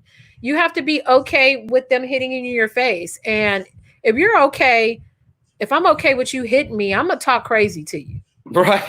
I think that gives me license to talk a little crazy to you. So I agree. I like it. I mean, this is partly why I like the fight game. Like talk your crap, talk your trash, like say whatever you want. mm-hmm. That person said, I love the mental warfare aspect of fighting like that. It's a fight. I'm all for it. It's a fight. When people are in battles and wars, they don't just go, we're going to meet at the battlefield at 3:00 with all our cannons and guns, and we're just going to see what happens. No, they start off by burning the village down like the week before. They killing all the crops. Like, it's a whole warfare. It's not just, okay, I'll see you on Saturday at 8 for the and we're going to fight, and that's what's going to happen. Yeah, exactly. So Velocity says, KO, is it true DAZN executive considering breaking Canelo's contract, no return on investment? I haven't heard anything about that. Me neither. I heard that we might be getting a Canelo fight announcement, like an official one, pretty soon. But you ain't heard that from me. Man, but no fans, huh? I guess. Maybe Vegas. Well, we know the mayor of Vegas is crazy as hell. Oh my God, so it might not be no fans. That woman crazy. She trying to get Vegas killed. But I was thinking about that. First of all, she sounded drunk on the press conference. So I mean, the interview with Anderson Cooper, for one. For two, I don't think that Vegas's hands are completely clean of the mob. So imagine the pressure that lady is on. Like, look. We losing hella money here, lady. You need to do something. We need these casinos back open. We need this tourism. Like, we are losing like billions of dollars. Billions. I wouldn't want that job. She probably was chilling, when his business is normal. The man shot up all the people on the Vegas Strip at the concert, and the casinos was still open. Everything was still open. So for Vegas to be shut down, this is unbelievable. Vegas shuts down for nothing. Vegas and Disneyland shut down for nothing. When I see pictures of both of those places and there's no people around, none. I'm like, none. Oh my God. Even like walking the streets, at the ratchet hours of like 5:30, 7:30 a.m., coming back from someone else's hotel. Oh, okay. Like there was still people there. Whore. There is always people in Vegas. There always people in Vegas. And to see no people on Las Vegas Boulevard, like that is just bananas to me. Hell, there's always people on my street. Right. You know what I'm saying? So imagine Las Vegas Boulevard. Like that's crazy to me. So that lady is clearly crazy. And she needs a little bit of media training, but she's probably getting a lot of pressure.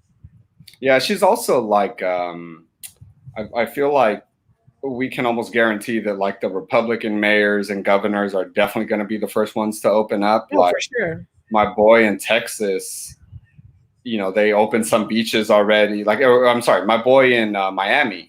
In Florida, that guy, he didn't even shut down when spring breakers were kicking it. Yeah. Like, all right, cool. Cool. You guys are all here spending money somewhere. Georgia is already back open. I got peoples in Georgia who are like, you can, for the most part, go to certain stuff. I'm cool. Y'all go out and test it out. I'm cool. Yeah. You what did that meme say? You guys let that first bit of air hit you guys first. Yeah. Y'all get that first batch of air. And if y'all make it back, then we know it's cool. But these little nails is going to be raggedy and all of this. I need a haircut. I need a haircut, a pedicure. The dogs is looking a little rough. But, ain't nobody seeing them but the people in this house. So it's just going to be looking like, what you call that? A vulture? When the talons be coming down to grab the prey. That's what it's looking like right now. You got to like go into a river, snatch yourself up a salmon or something. Okay, we could go fishing out here with these bad boys. But that's just what it's going to be for now. That's it. That's what it is.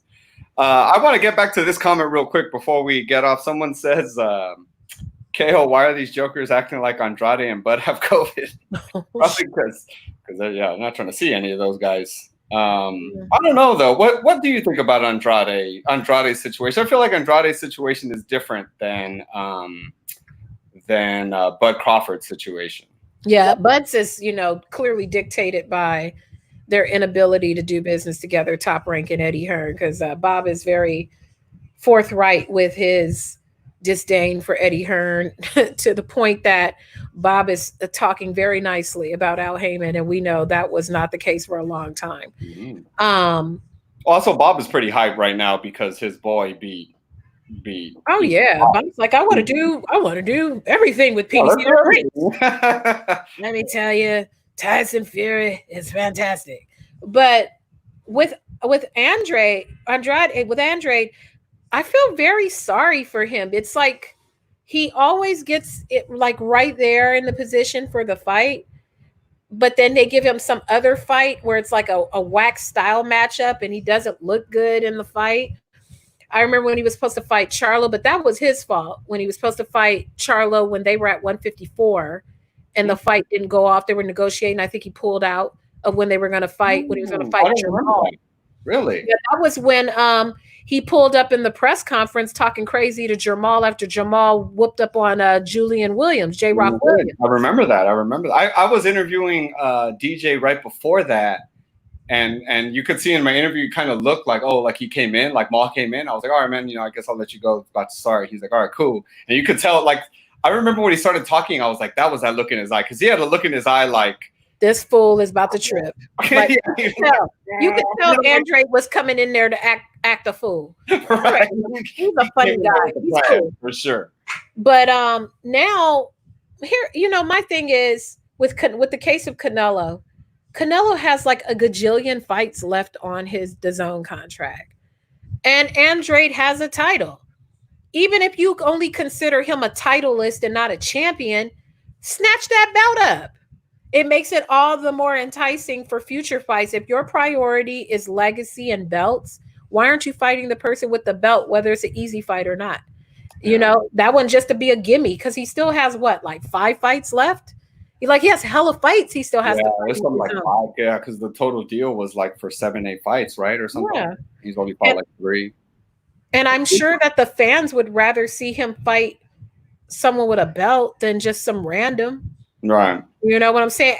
Ultimately, I mean, hell, just on some superficial shit, fight Andre because he's cute. You could market the fight. You get a lot of women to come to the fight, just like, oh, who are these two guys? Having a fight party. I mean, the better fights obviously are Callum Smith or Leon. One of them is Smith. Callum. Yeah. So Callum Smith, Andrade has a belt, and Charlo, and we know Eddie Hearn has got his whatever he's doing over there to try to get that fight going. But Andrade is right there on DAZN. They're both on DAZN. Mm-hmm. It's literally an email. You're right. They really are both on. They're right there. Yeah. You can send him an email, because no matter what he offers Andrade, it's going to be the biggest payday of his life by leaps and bounds. And it's finally Andrade getting a shot at a name, which he's gonna show out as much as he can, for sure. Exactly. Yeah. And not only that, if you take an L, you're taking an L to Canelo. Yeah. It's not like you're taking an L to some random cat that nobody knows.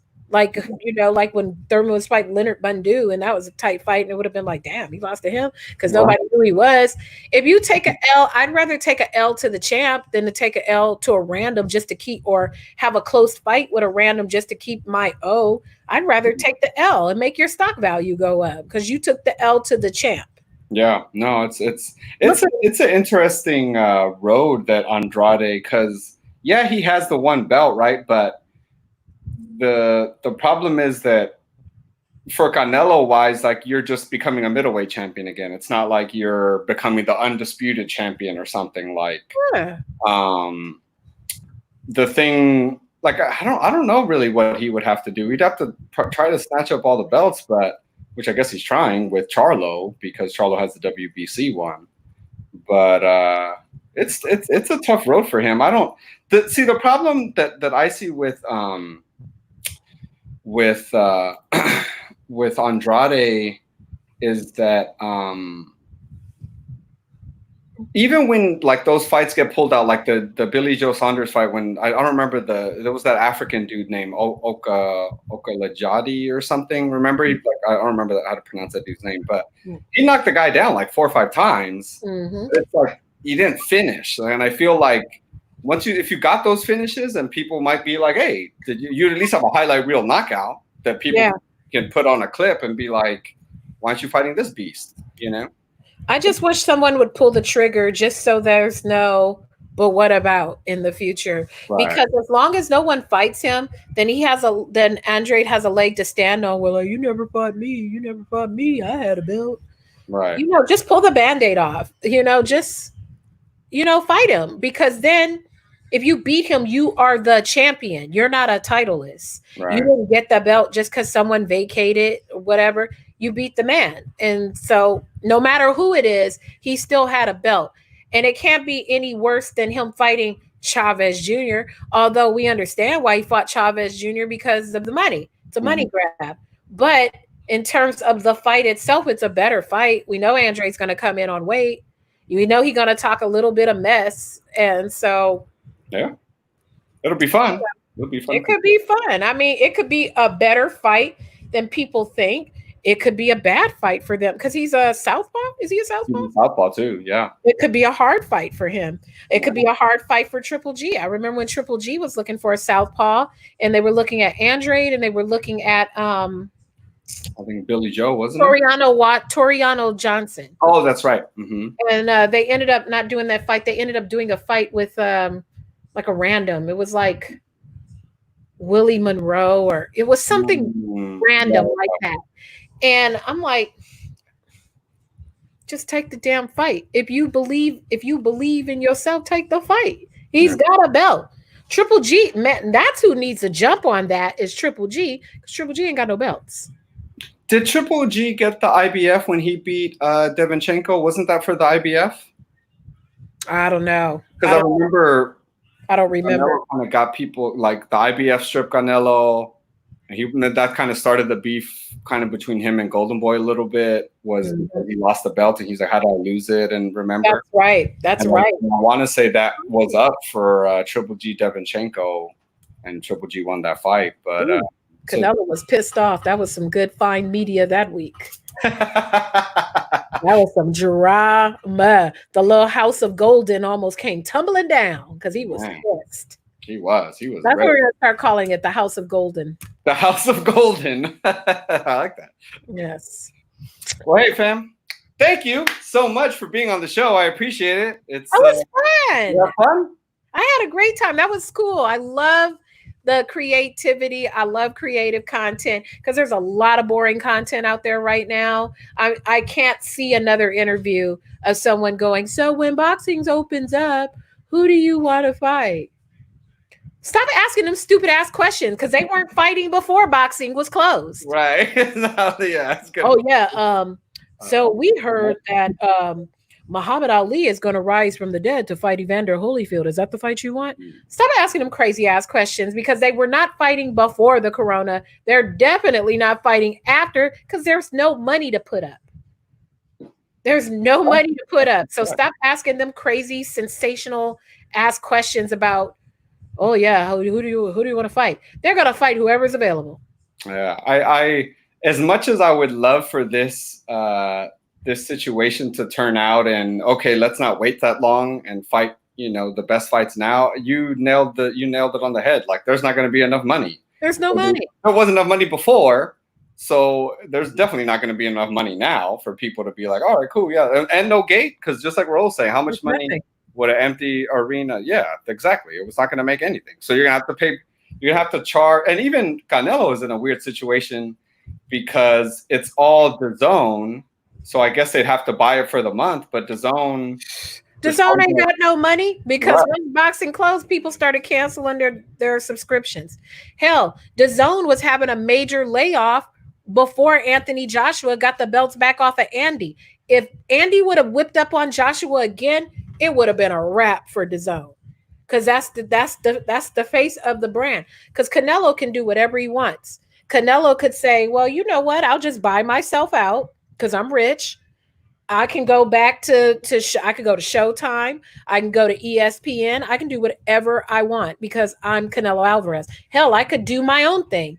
I could host my own pay-per-view and He has his own promotion company. Yeah, and partner with ESPN or Fox or one of them to be the distributor, because he don't need them. He really don't need them. Really doesn't. Because he's Canelo. So I don't know what's going to happen with our friends at DAZN. You know, I'm not a DAZN hater or nothing like that, but they don't have no money. Like, where's the money coming from? You know, I would like to see people write a nice scrutinizing article on them, like they did Al Heyman when they started PBC, and they're like, oh, he's blowing through this war chest. He had this war chest of money. I mean, in theory, it's the same thing with DAZN. They had a war chest of money, and now there's no fights, there's no platform, there's nothing. So what are people watching on DAZN right now? I guess old fights or something? I don't know. Old fights, probably old soccer. Don't they have like soccer or some other content on there? Yeah. I don't know. I don't even know what they have on there. I haven't even opened up DAZN to be. I liked when Ak and Barack were doing some of their content on there. I would watch more of it. Hilarious. They had some good stuff. Like, I watched more of their content in the beginning days of DAZN than any of the fights, because they barely had any fights, because they didn't have. Raul said they got extreme bass fishing. That is hilarious. They probably do. Underwater basket weaving. Yeah. But yeah, in the early days, I only watched DAZN to watch Ak and Barack's interviews, because they didn't have anybody. And which, I mean, we're talking about the top of the pyramid: Triple G, Canelo, Anthony Joshua. What about everybody else? What about the Tevin Farmers? What about all them Golden Boy guys? What about Katie Taylor? Like, all these people need to get paid too. But if they stage a fight, you have to look at how they're going to prioritize it. So which fights are the most important? Because those are the ones that are going to make the most money. And I figured the first big fight that DAZN is going to do is going to be Canelo Triple G3. Yeah, I agree. I think has the biggest recognition. It has Canelo, obviously, that had a big rivalry for a while. It's really kind of Canelo's most marketable opponent when you think about it. Like, Billy Joe Saunders has, you know, a following in the UK, but I still think Triple G probably is a bigger name in boxing overall. Billy Joe is never going to have that big fight, because some kind of way he manages to sabotage the shit every single time. It's going to happen. It's like he has some type of self-depreciating behavior. It's like when you're right on the verge of getting the golden ring, it's like, I don't deserve it. And you do whatever you can to sabotage yourself from getting it. He figures it out too. He figures out great ways to do that for himself for whatever reason, which is terrible. What's up, Chris from TV Book Sale? What's up, man? How you doing? What's up, TV Book Sale? So yeah, and that's where we're at, and we'll just see what happens with our little sport, and hopefully. But this was a lot of fun. I'm glad you came on, Jay. Thank you for coming. I'm glad I did too. It was super fun. I enjoyed myself. Thanks for all the commenters. Make sure you follow my channel, Bad Culture TV. Also follow Boxing Insider on YouTube. I do, you know, there's no really on camera stuff for me to do over there right now, but I am the producer for the podcast, so I do a lot of the production work. But please, please, please, please, please follow Bad Culture TV. And it's almost my birthday. So, you know, if you want to give me a birthday present, follow my channel. There you go. And go ahead and are you watching it on YouTube right now? Your channel? Yeah. Go ahead and comment on the comment section, and this way people can see your comment and then find your channel through there. Oh, that's hilarious. I'm on the Boxing Insider one. Oh. That's all right. Because I was doing some work. Earlier.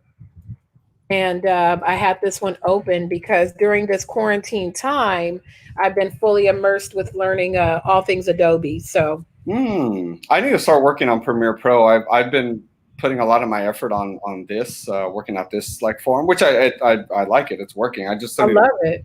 Yeah, I still need to work out some stuff on here, but yeah, no, that's the next thing is Adobe, because it's gonna whip your ass. It's very frustrating when you first start, because you have to kind of get the idea of it ain't click and drag like we used to. Oh, really? So you have to change your whole mindset of creation because you can't just.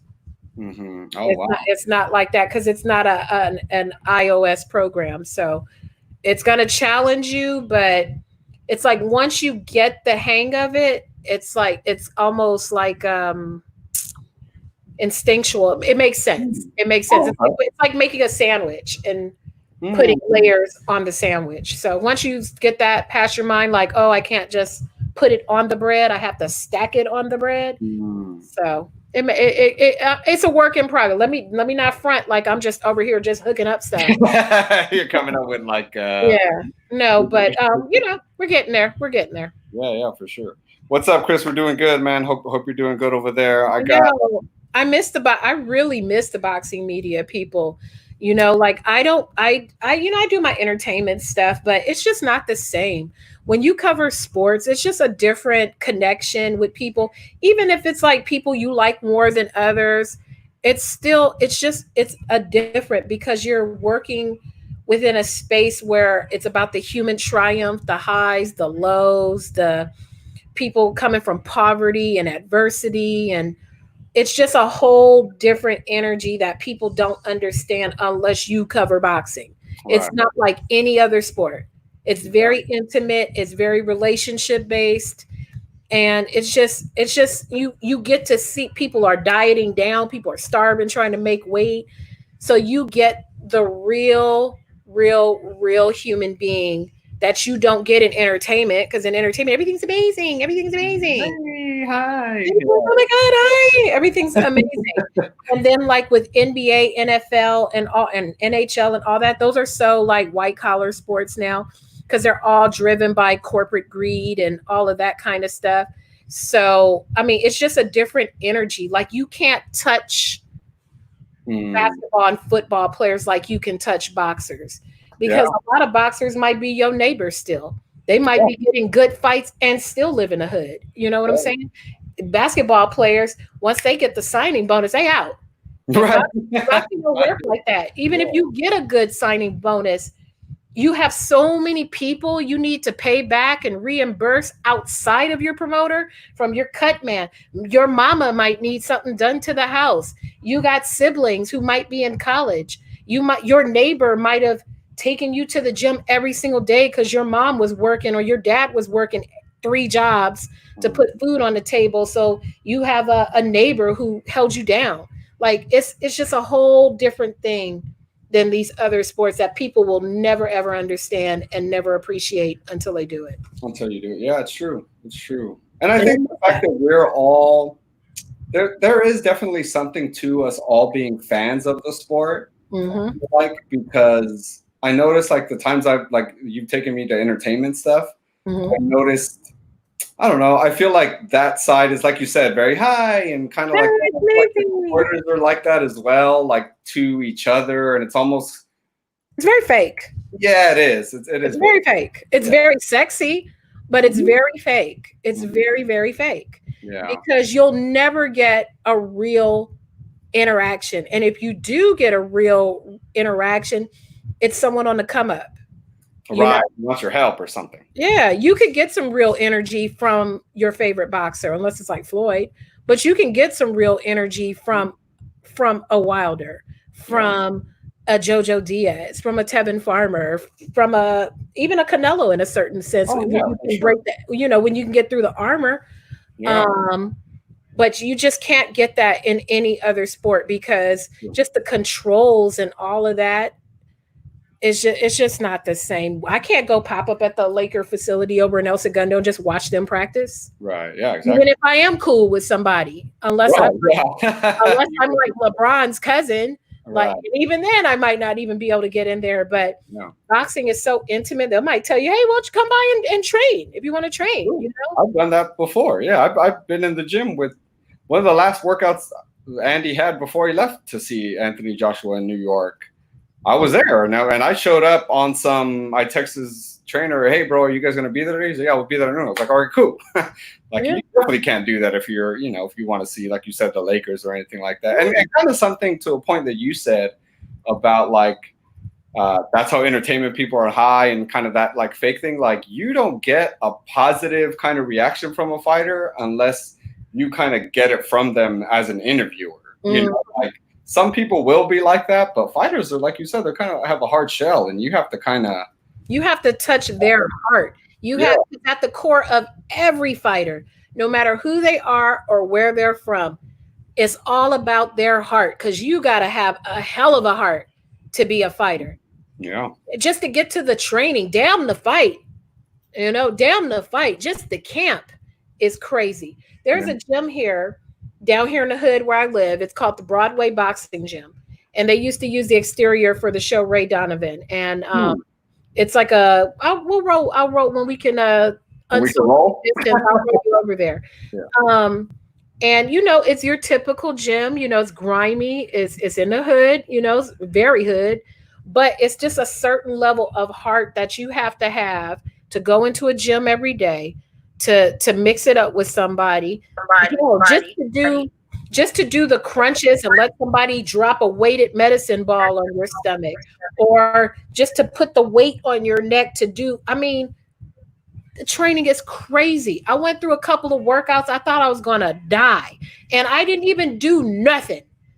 Like just the jumping of the rope, the ab work, just the bobbing and weaving under the rope from my back, from my neck, and just to do it over and over and over and over, day after day after day, not knowing if you're going to get a fight.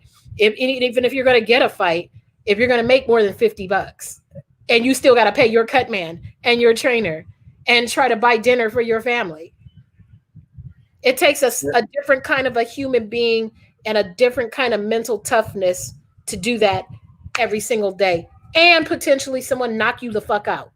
It's a different beast that no one will ever understand unless you are a real fan, you train, or you work in the media and you're with these dudes in the gym, in the trenches. No one will ever understand that. So it makes me mad when people talk shit about boxing and how boxing is not a premier sport.